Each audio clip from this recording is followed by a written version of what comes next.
Good morning students. इस lecture में हम लोग पढ़ेंगे स्टैटिकली इनडिटर्मिनेट स्ट्रक्चर। तो सबसे पहले हम लोग ये देखते हैं कि स्टैटिकली डिटर्मिनेट स्ट्रक्चर क्या होता है। तो स्टैटिकली डिटर्मिनेट स्ट्रक्चर के लिए हम लोग ये फिगर नंबर 1 देखते हैं। इसमें देखते हैं कि दो बार हैं अलग अलग। यहाँ पे ये अरेंजमेंट देखिए, ए बी सी। तो बार ए बी है और बार बी सी है। दोनों ही बार पे पॉइंट ए पे और पॉइंट बी पे लोड लग रहा है। इसके कारण हम लोग इसका डिफॉर्मेशन या इसमें कॉन्ट्रैक्शन निकालेंगे, क्योंकि ये दोनों कंप्रेसिव लोड है। तो हम लोग इसमें सीधा सीधा एक इक्वेशन लिखते हैं कि summation of all the vertical forces equals to 0। और हमको यहाँ पे जो इक्वेशन मिलेगा वो होगा P A plus P B equals to are.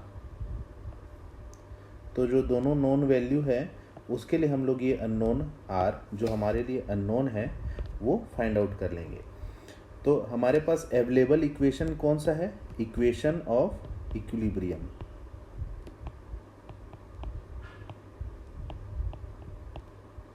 Equation of equilibrium से एक इक्वेशन अवेलेबल है, तो हम लोग एक अननोन सॉल्व कर लिए। तो इस टाइप के स्ट्रक्चर को हम लोग स्टैटिकली डिटर्मिनेट स्ट्रक्चर बोलते हैं। क्लियर?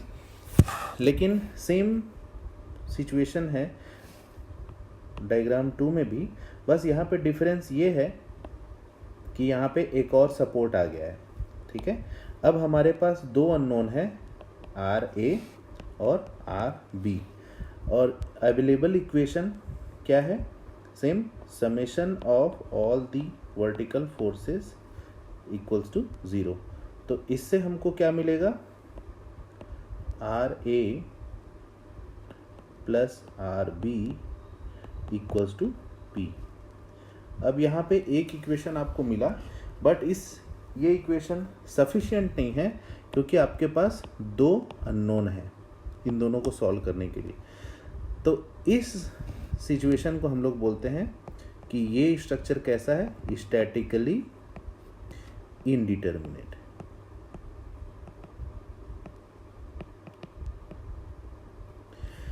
तो ऐसे सिचुएशन को सॉल्व करने के लिए हमको क्या चाहिए? हमको एक एक्स्ट्रा इक्वेशन की रिक्वायरमेंट है। और वो एक्स्ट्रा इक्वेशन क्या होगा?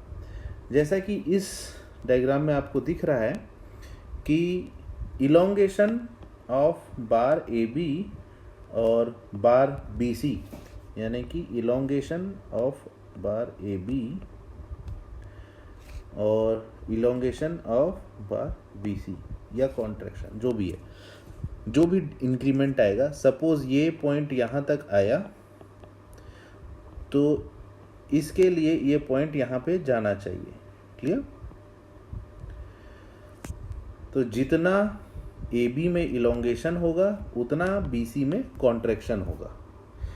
ये हम लोग को कैसे पता चला? कंपैटिबिलिटी कंडीशन से, या हमको ये पता चला कि ये इतना डिस्प्लेसमेंट का कंडीशन फॉलो होना चाहिए। ठीक है, तो इस इक्वेशन को बोलते हैं इक्वेशन ऑफ कंपैटिबिलिटी।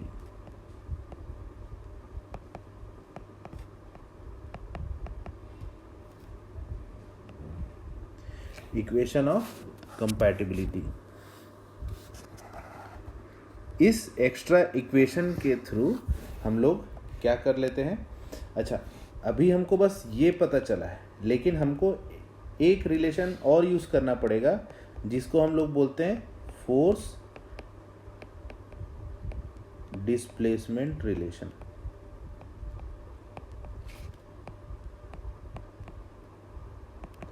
इसका क्या यूज है? ये आपको डेल्टा से फोर्स और रिएक्शन को कनेक्ट करेगा, तभी आप लोग यूज कर पाएंगे। जैसा कि हमारे इस सिचुएशन में हो रहा है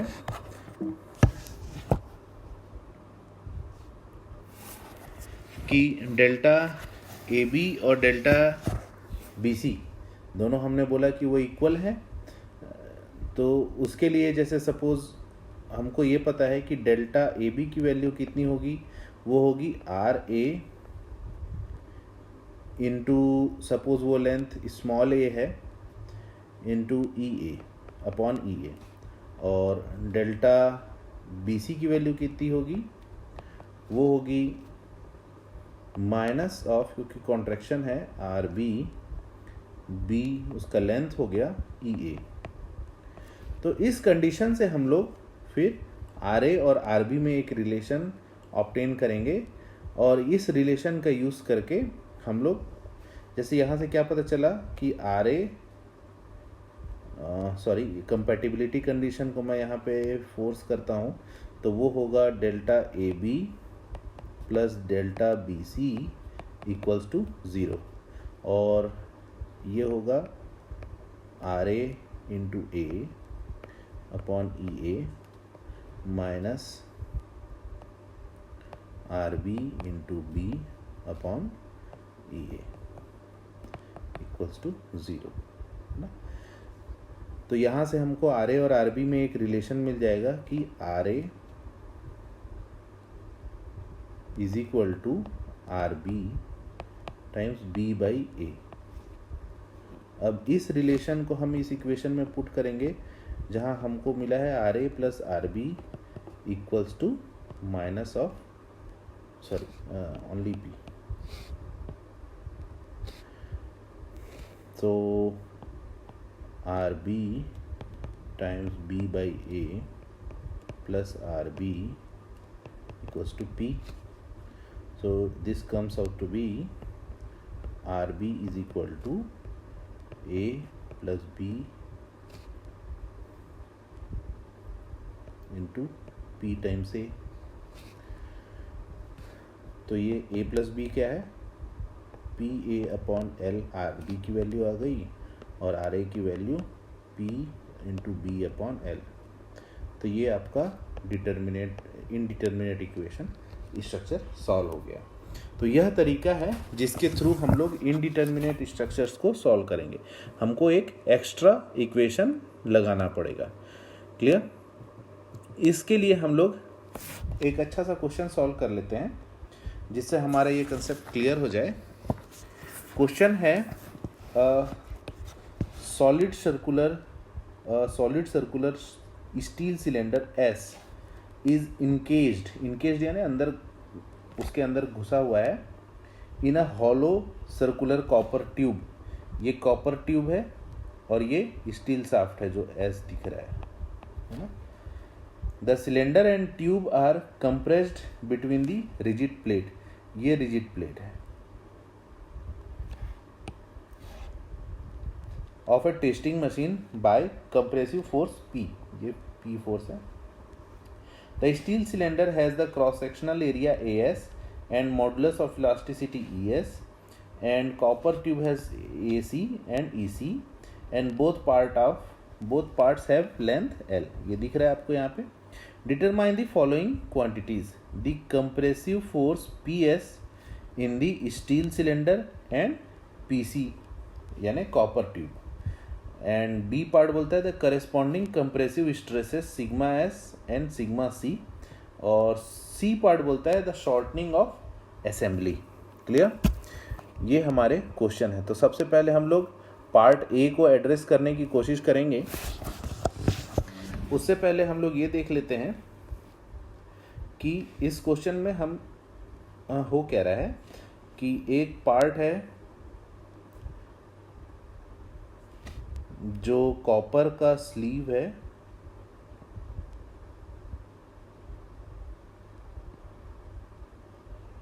उसके अंदर स्टील है।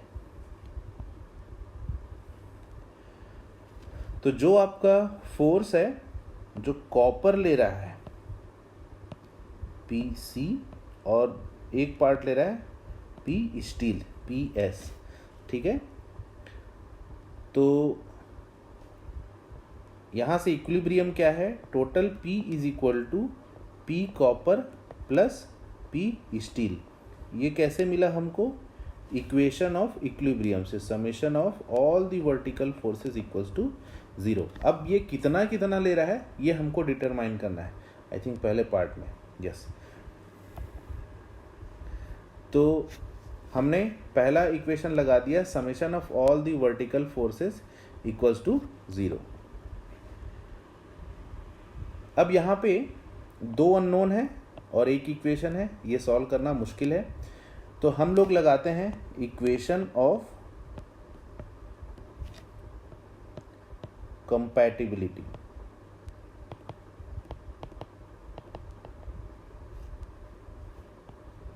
कंपैटिबिलिटी क्या बोलती है कि जितना इलोंगेशन, मतलब ये पॉइंट जब प्रेशर लगाएगा तो स्टील में जितना होगा उतना ही कॉपर में भी होगा, तो delta S is equal to delta copper C. तो ये हमारा एक इक्वेशन आ गया। दूसरा इक्वेशन हम लोग निकालेंगे इक्वेशन ऑफ, या सॉरी इसको इक्वेशन ना बोल के मैं बोलूँगा force displacement relation.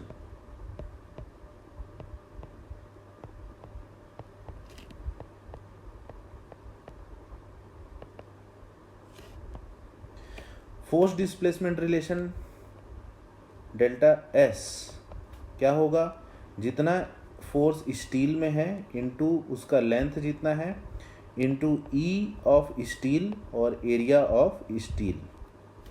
Similarly delta C क्या होगा, जितना फोर्स कॉपर ले रहा है into length upon E of copper और एरिया ऑफ कॉपर। अब ये वैल्यूज़ हम लोग इक्वेशन नंबर 2 में पुट कर देते हैं, इसको इक्वेशन नंबर 1 बना देता हूँ।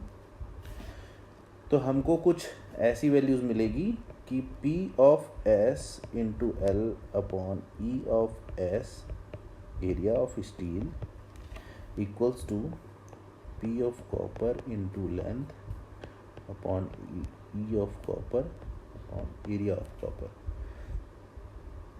यहाँ से अगर मैं इसको PS की वैल्यू निकालने के लिए यूज़ करूँ तो ये कुछ ऐसा हो जाएगा कि P ऑफ कॉपर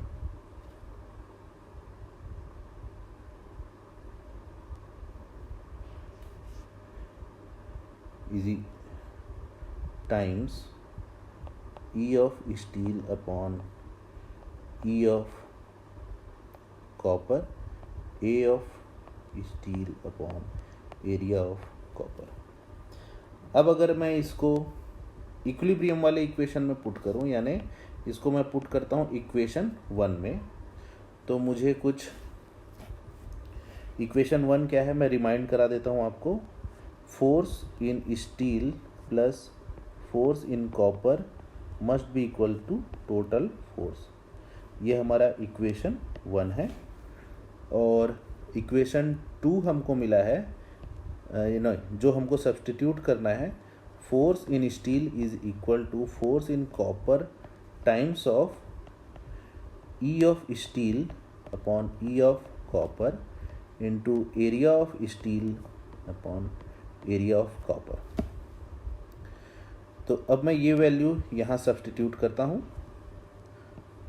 तो P of copper times E of steel upon E of copper area of steel upon area of copper plus PC equals to P, and then PC equals to ES AS plus EC AC upon EC AC.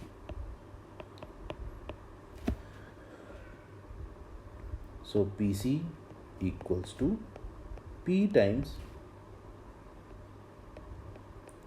EC AC upon ES AS plus EC AC, sorry ये EC होगा, my mistake, and P of S is equal to P times of ES AS upon ES AS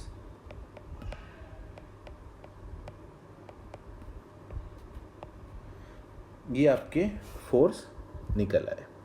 clear. Second part बोलता है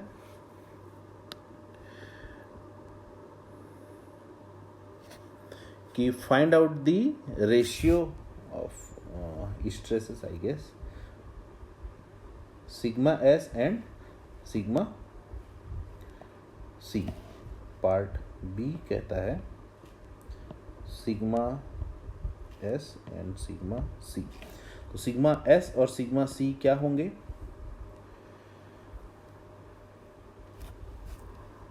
ये हमको निकालना है।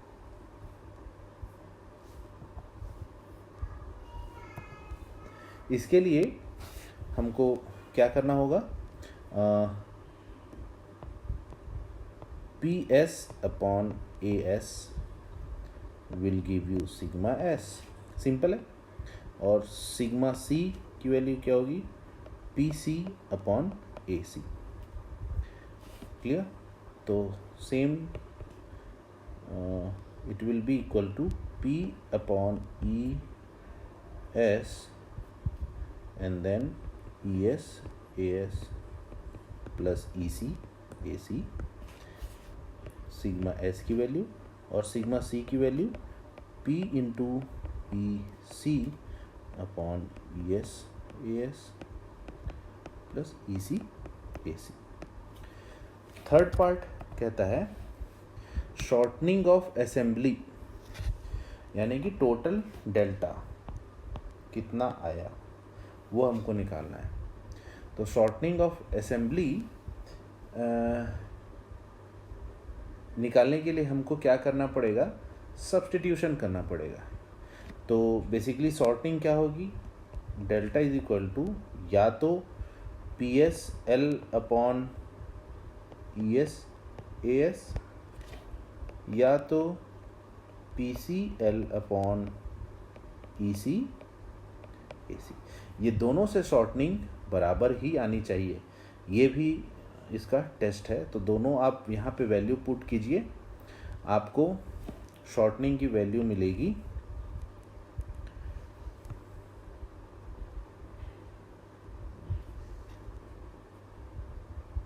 P into L upon ES AS plus EC AC।